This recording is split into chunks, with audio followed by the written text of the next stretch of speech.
Hi friends, welcome back to Vaya Meditation channel. In today's video, I've selected a rather difficult topic to talk about. As we all know, anything that rises must set, anything that is born must perish. So death is a reality that cannot be avoided. But till the time we're alive, we have a great opportunity to transform our lives in the way we want. And that time that we have is extremely vital. Because once we lose that time, we lose the opportunity that life provides.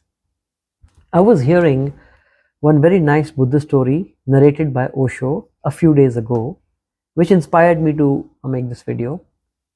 In that story, Osho was talking about a royal elephant who had become old.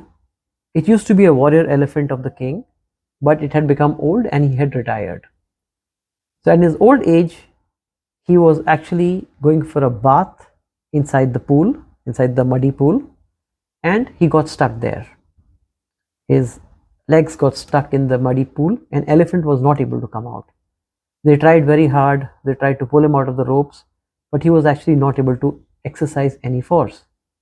So the king was very concerned because this was a loyal warrior elephant. So they called his old trainer, who was also very old and had retired. So the trainer knew the elephant quite well, and he told the king that play the war cry. So they gathered some troops, and thousands of troops shouted out loudly the war cry, and with that war cry, the elephant somehow pulled himself and he came out of the muddy pool. So this story has two or three dimensions, but I want to specifically focus on one dimension. And the dimension is that the same elephant, which was once the warrior pride of the king used to always take that elephant for the war. At old age, he reached a point where he was not able to come out of the muddy waters. And this is the reality that one day all of us will face. If people have regular life, but life can be cut short any point of time. The key lesson here is to make the best out of life, one must do it when there are energies. While the full energies are there, is the time to make use of the life. Like there's an old, couplet from Kabir, Sant Kabir from India. He says, "Achhe din pache gaye, hari se kiya na het, ab pachtaye hot kya, jab chidiya chug gayi khet." For those people who don't understand Hindustani, Indian language, he's basically saying that the good days are behind you. You did not seek for unity with the divine. Now you don't have energies, and there's no point regretting it. You've lost the time. So the time that we have at our disposal when we are fit, when we are energetic, is very important. Oftentimes we just focus it on one or two dimensions: work, career, progress, family.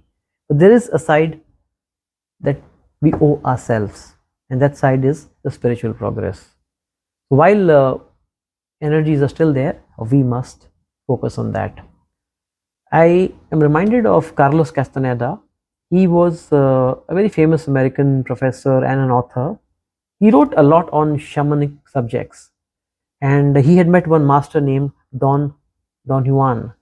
And a lot of books that Carlos Castaneda wrote were about his interactions with Don Juan and the people that he learned those spiritual wisdom from.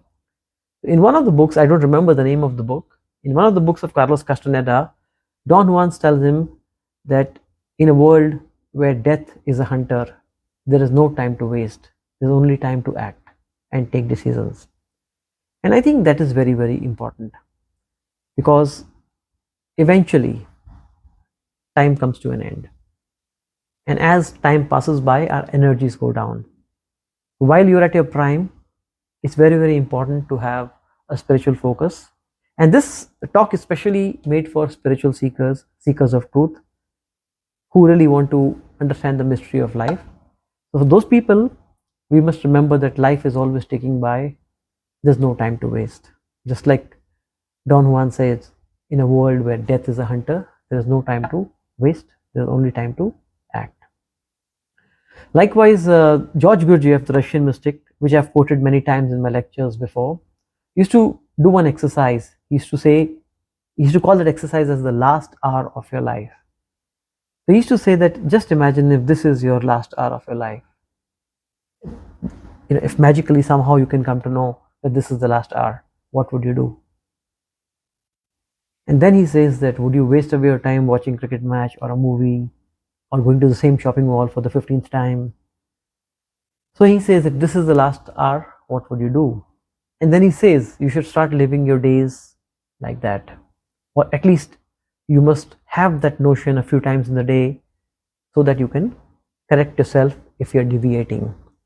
So this is very important. As I said, this is a serious topic, not very light, but nevertheless sometimes it's very good to have these topics also discussed, which brings urgency back. Sometimes we meditate, we are on the right track, but then we drift apart. So sometimes some of these reminders are very important so that we can pull ourselves back and get the right direction once again. The other thing which which comes to my mind is that we live in a digital age and we have so many WhatsApp groups and Viber groups. And in these groups, sometimes, as I said, death is unavoidable. We do get some sad messages about somebody passing away. Like some of our friends would just put, my uncle left for a heavenly abode, or my grandmother left for a heavenly abode. Those are, of course, sad situations. Dealing with death of a loved one is very hard. But the point I want to focus here was something else. The focus was that mostly when people put such messages, they talk about heavenly abode. They talk about being at a better place, referring to heaven. So the question which comes to mind is I've never read a message which says that my auntie has left and she's gone to hell. No one says that, right? So we believe that everyone goes to heaven. So the question is, if everyone is going to heaven, then this must be heaven, earth must be heaven. But is it so? It doesn't look like. So much strife, so many wars, so many problems with one another. If you observe, it does not look like heaven. So the question is, if it is not heaven, then why do we think after death we will go to heaven? Is that a consolation, or is that an ability to not see the truth? It could be either. So that's it. I just wanted to bring this to your attention. And one more thing, since I brought up Carlos Castenda and Don Juan, there's another book where he says that death is the best advisor you will have. When things are not going right, when things are terrible, when everything is crumbling, death will come and tell you that I have not touched you yet, you're still alive. Which means you can still do anything that you want. So as long as we are alive, this is a great opportunity. So what happens after life is a debate. But what can be done in this life is something we can be sure of. As we are alive, we have all the possibilities. And in these plethora of possibilities, one possibility is enlightenment or spiritual progress, or whatever word you want to use. I think that should be one of the agendas among many other agendas. We have to do many things. We have to pay our bills. We have to take care of all the responsibilities. But adding one responsibility which touches your own soul is also very critical. Thanks for watching, and please subscribe and share the videos. And thank you very much once again.